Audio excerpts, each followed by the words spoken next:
Salut à toi et bienvenue sur la chaîne d'AG Bio.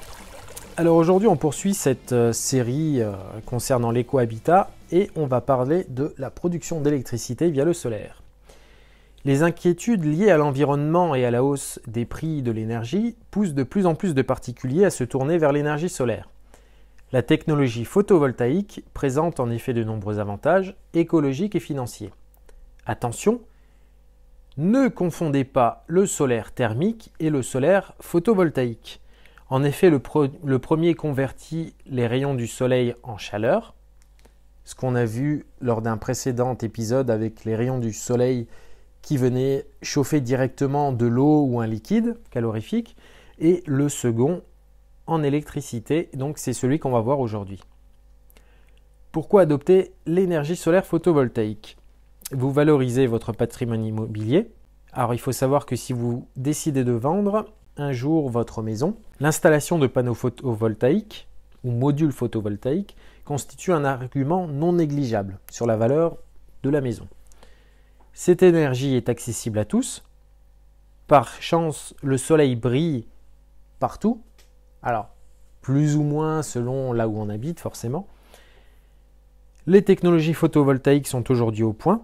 Elles sont très fiables et profitent de progrès constants tant au niveau de leur installation, aujourd'hui relativement simple, que de leur utilisation. Elles fonctionnent de manière quasi autonome. Et enfin, vous faites un geste pour l'environnement. Énergie renouvelable et non polluante, le soleil permet de réduire les pollutions et rejets de gaz à effet de serre.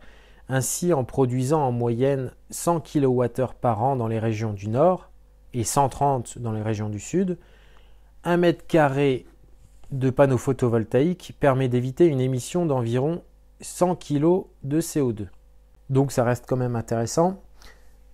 Sans rentrer dans les détails, je précise juste qu'il existe différents types de panneaux. En fonction du type de panneau, le rendement ne va pas forcément être le même.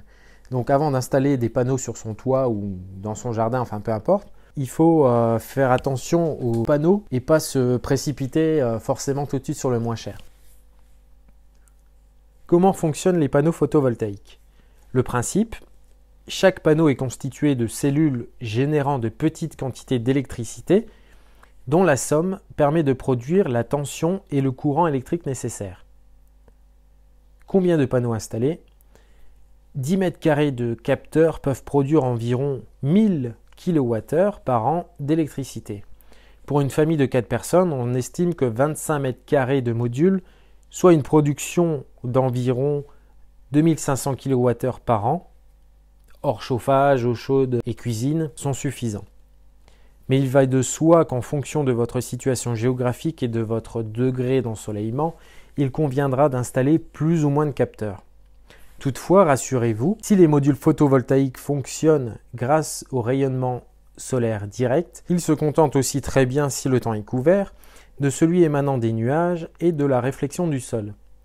Ils produiront certes moins, mais ils produiront toujours. Alors ça c'est un long texte qui veut dire, pour faire court, que même s'il y a des nuages dans le ciel et que le soleil ne va pas taper directement sur les panneaux photovoltaïques, les panneaux photovoltaïques vont quand même produire de l'électricité grâce à la lumière grâce à la lumière ambiante. Bon à savoir, 10 mètres carrés de capteurs coûtent environ 8 000 €, toutes taxes comprises, selon la source de l'ADEME. Des aides financières, un crédit d'impôt développement durable, il s'applique à toute installation inférieure ou égale à 3 kW crête dans votre résidence principale. Ce crédit est de 22% du montant total des fournitures. Alors, il ne prend pas en compte la main-d'œuvre, il faut le savoir. Et alors bon, là je donne des chiffres, bien sûr il faut bien se renseigner parce qu'en fonction du moment où vous allez voir la vidéo, ça ne sera pas forcément les mêmes chiffres qui sont annoncés, soit parce qu'on a enlevé des aides, soit parce qu'on en a rajouté. Pour les logements qui ont plus de 2 ans, vous bénéficiez d'une TVA à 5,5 sur l'achat du matériel et de son isolation. Là, c'est pareil. Bien se renseigner avant, voilà, ça va dépendre de la période et de la politique du gouvernement. Enfin, pour finir, de l'énergie à revendre, que votre production électrique soit inférieure, égale ou supérieure à votre consommation, la revendre à une compagnie d'électricité demeure aujourd'hui la solution la plus intéressante. Dans la majorité des cas, il s'agit d'EDF mais vous pouvez aussi vous adresser à des régies locales de distribution d'électricité. En revendant votre électricité, vous rentabilisez votre investissement entre 8 et 20 ans, selon l'ensoleillement de la région. Alors bon, ça c'est quelque chose qu'on nous a beaucoup vendu dans les premières années du photovoltaïque. C'est un calcul à faire. Ça va dépendre de là où vous êtes, ça va dépendre de l'environnement et de la consommation que vous avez. Dernière chose que j'ai pas dite, l'énergie qui va consommer le moins d'électricité, qui va moins polluer et qui va coûter la moins cher, c'est l'énergie qu'on ne va pas utiliser. Donc ça veut dire aussi quant à l'utilisation de ces appareils et aussi lors de l'achat, à acheter des appareils qui consomment moins d'énergie, qui sont un peu plus efficaces. Si c'est juste pour regarder les infos, une télé de 22 pouces par exemple, ça va consommer nettement moins d'électricité qu'un 60 pouces. C'est un exemple bateau, mais c'est redoutablement efficace.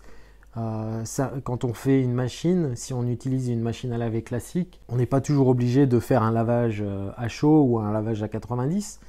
C'est ça qui va consommer le plus dans l'utilisation de sa machine à laver.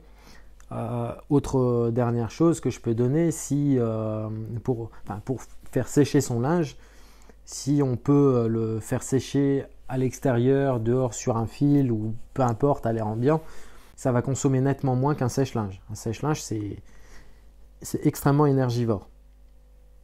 Donc voilà, c'est des petites choses comme ça, toutes bêtes, mais en réfléchissant un petit peu à l'utilisation de ces appareils, on peut nettement optimiser sa consommation d'énergie. Donc voilà, on arrive à la fin de cet épisode-là et on se retrouve à l'épisode prochain où on va parler éolien. Allez, bonne journée à tous, salut!